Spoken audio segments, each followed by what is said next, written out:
Niño por nacer. Y para ello, como todos ustedes saben y les comentaba, hemos decidido invitar a un grupo prestigioso de representantes de las religiones monoteístas. Esto es, y ya les doy el inicio, ¿qué tal? Buenas tardes, Buenas tardes. Monseñor Alberto Bochatey.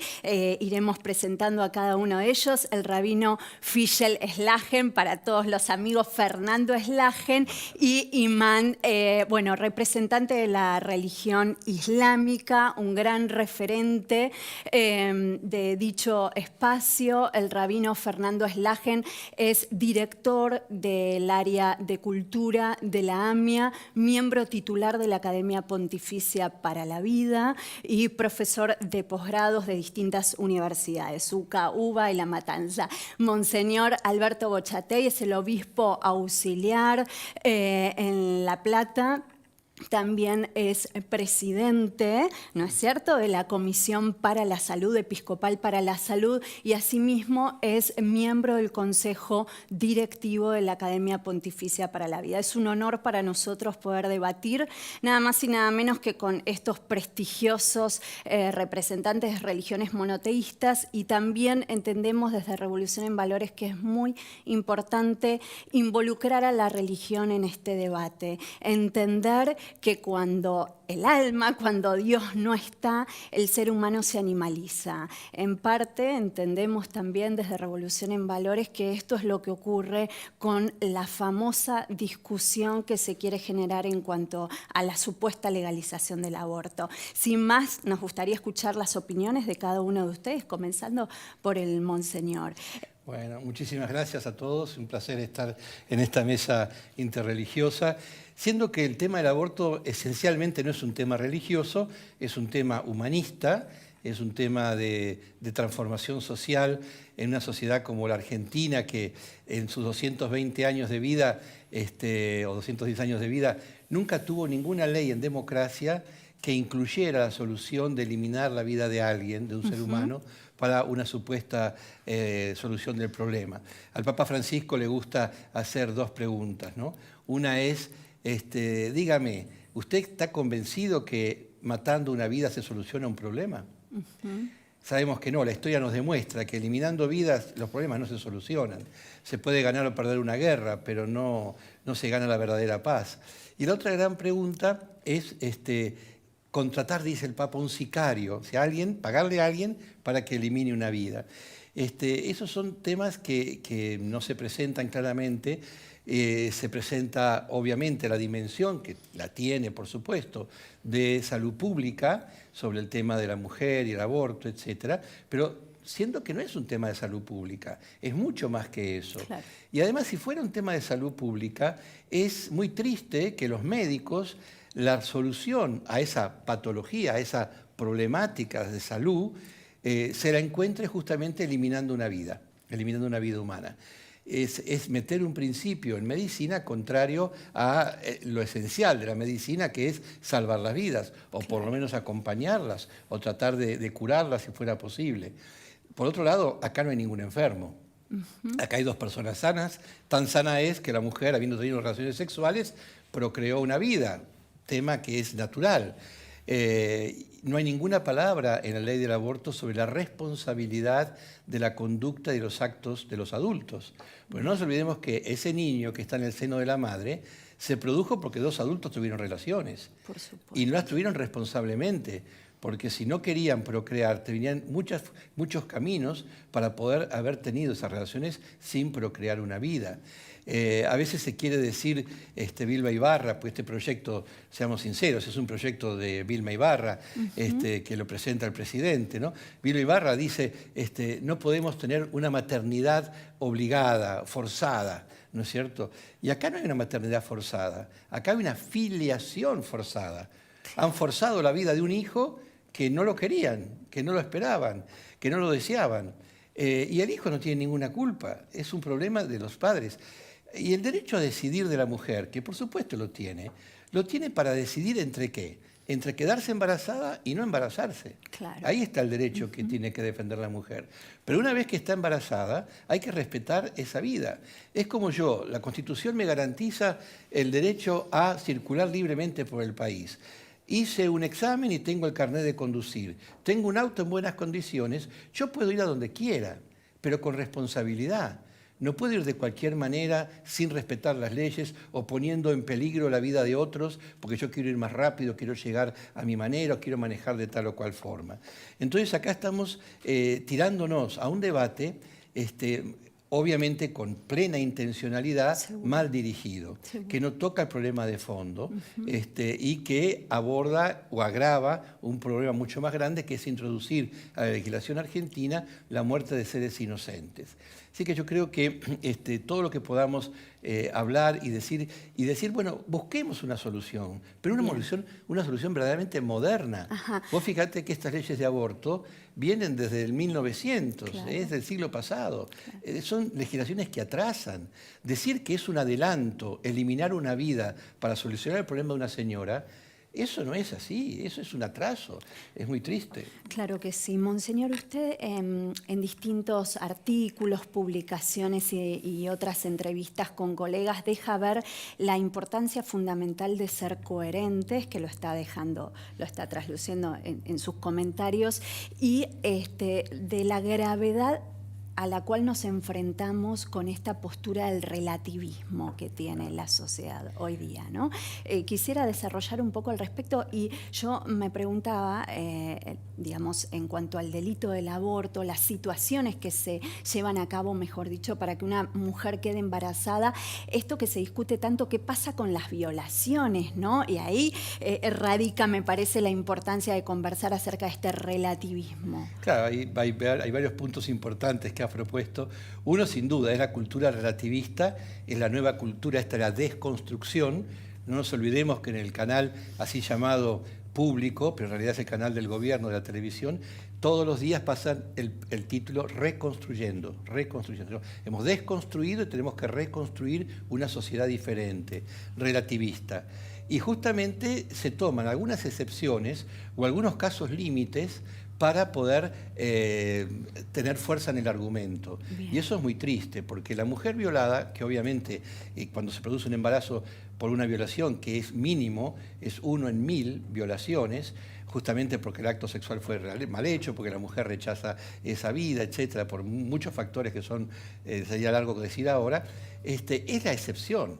El 99% de las mujeres que abortan es porque quieren abortar. Totalmente. Y a las estadísticas nos referimos. Totalmente. ¿No? Querido Fernando Rabino, Fernando Slagen, nos gustaría saber para la audiencia un comentario y la posición que asume la religión judía en cuanto a la defensa de la vida y luego hacer alguna preguntita aprovechando la especialidad en bioética de este genio, señoras y señores. El judaísmo es muy claro. En el judaísmo está absolutamente prohibido el aborto a demanda. Aborto a demanda es el aborto arbitrario, es decir, cuando se mata a un ser humano porque conflictúa con determinados intereses y no porque amenaza la vida, en este caso, de la mujer que lo porta y que lo nutre, digamos, ¿no? Está absolutamente prohibido ya desde el versículo bíblico del Génesis 9:6, cuando dice, quien derramare la sangre de un ser humano en un ser humano, su sangre será derramada. El Talmud dice que es un ser humano dentro de un ser humano, Adam ba Adam, dice una mujer embarazada, y no se discute ese tema. En caso de que el feto o el conceptus, el cigoto, el feto o el embrión amenace inexorablemente la vida de la madre, entonces ahí la mujer está obligada a abortar. Estamos hablando de casos que hoy prácticamente que no existen. ¿Pero por qué? Porque se utiliza otra ley que se llama la ley de Rodef, la ley del persecutor. Hoy sería la ley de defensa propia, en donde se considera que, dado que el feto es una vida posterior al de la mujer, que es preexistente, es el feto quien viene a amenazar a la mujer, entonces la mujer está obligada a abortar, pero estamos hablando cuando el médico tiene que decidir o vive la madre o vive el feto, no hay otra alternativa. Y en casos de severas patologías degenerativas, anencefalias, enfermedades degenerativas que terminan siendo mortales, terminales, como Tay-Sachs, por ejemplo, está permitido, no está obligado, no está obligado a abortar, ¿no es cierto? Ni tampoco le está prohibido, está permitido abortar con similares características en caso de violaciones, porque se entiende que es producto de un acto criminal, ¿no? Y que siempre y cuando ese embarazo devenga en una amenaza psicofísica a la mujer, certera, una amenaza certera psicofísica a la mujer, entonces le está permitido. No es obligatorio, no está prohibido, está permitido. Pero estamos hablando de que este no es el espíritu de estos proyectos de ley que vienen ya desde el 2018, sino que clarísimo. lo que quiere el proyecto de ley es básicamente legalizar, que es distinto de despenalizar, y esos son dos conceptos que la opinión pública los usa casi sinónimamente y no lo son. Despenalizar es cuando yo descriminalizo una acción, pero esa acción sigue estando prohibida. Por ejemplo, el hurto famélico, cuando alguien roba para comer. Bien. ¿No es cierto? Está prohibido, pero cuando el juez dice, bueno, demuestra que esta persona robó para comer, lo exime de pena.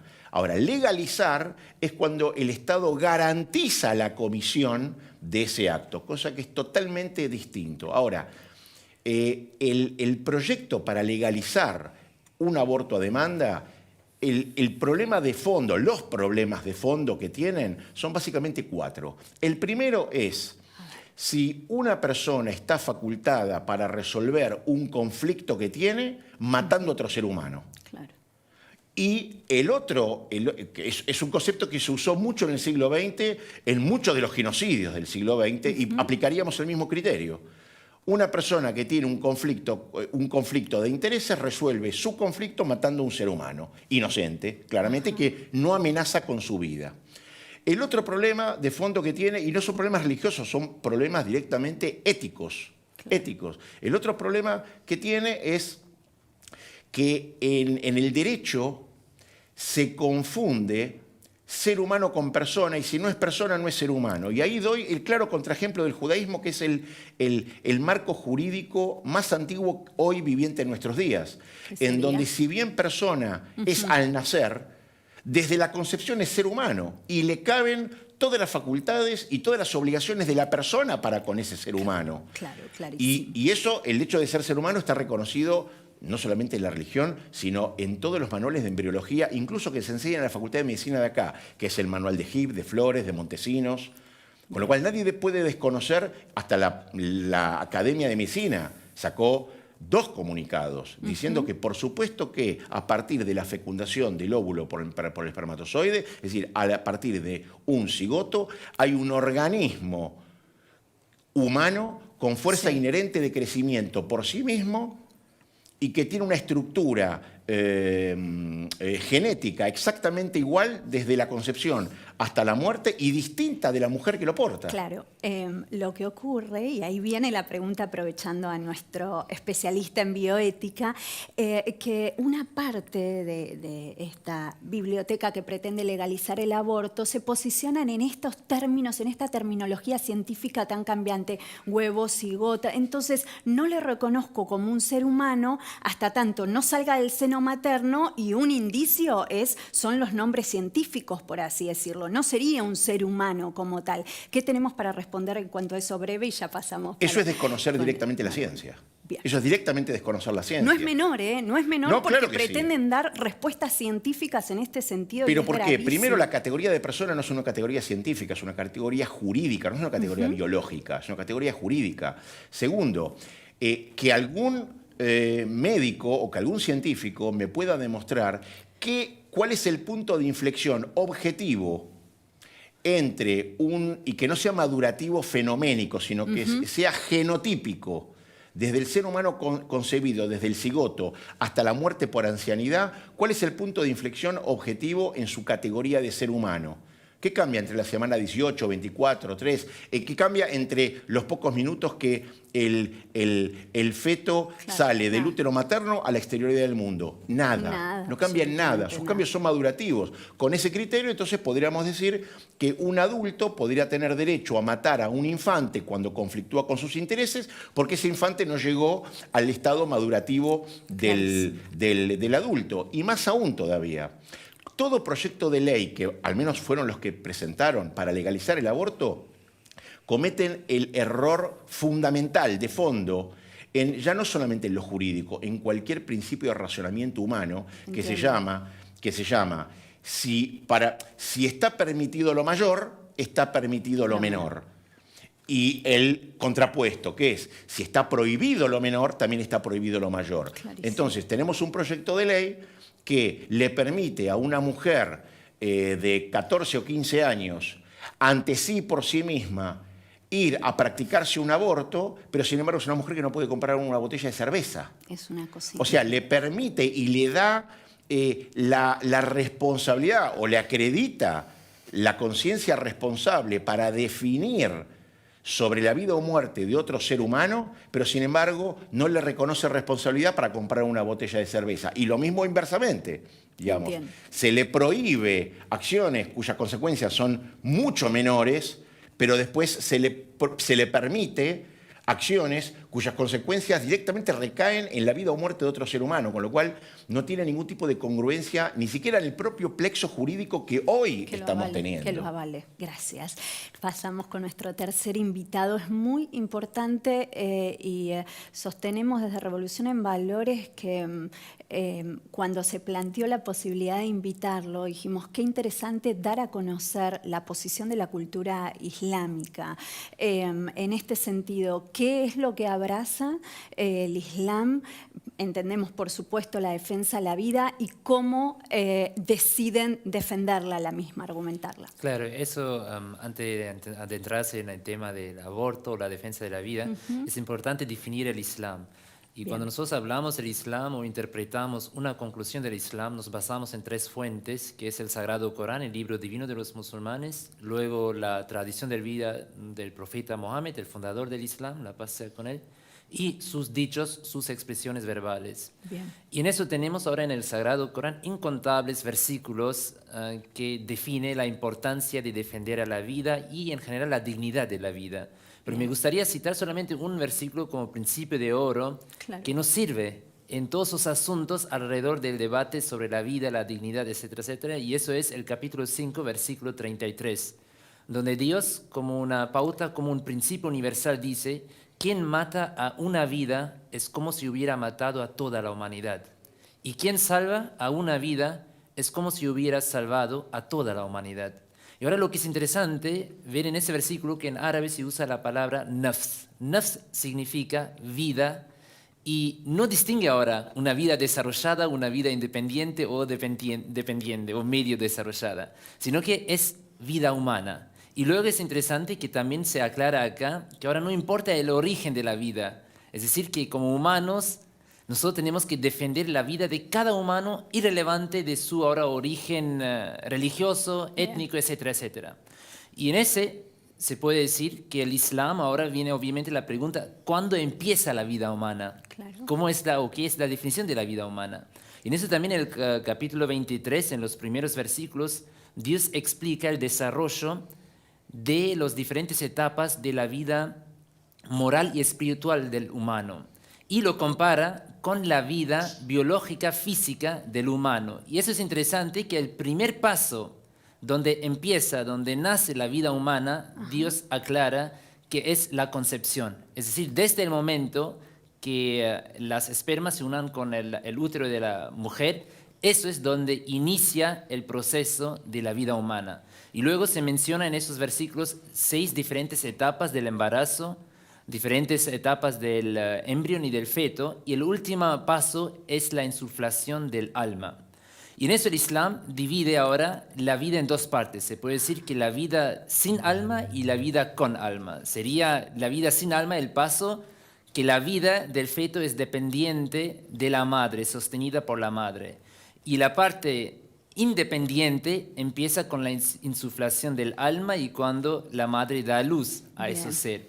Pero lo que es importante es que el Islam enseña que nosotros como humanos tenemos que expresar la misma dignidad, el mismo respeto y la misma importancia en salvar, en proteger la vida, sea ahora la vida dependiente o independiente. Justamente, ¿no? Qué importante, y con esto vamos cerrando, el respeto a la dignidad humana como derecho básico y fundamental. Y en eso reside justamente también el derecho a la vida. Hemos debatido acerca, bueno, de esta tragedia que podría suceder si esta legalización ocurriese, porque es nada más y nada menos que matar vidas humanas, y el peligro, dejarle a la audiencia en claro, el peligro que radica cuando las autoridades gubernamentales pretenden legislar arbitrariamente acerca de derechos fundamentales que no estén basados en el respeto a los derechos naturales, que no contemplen a la naturaleza humana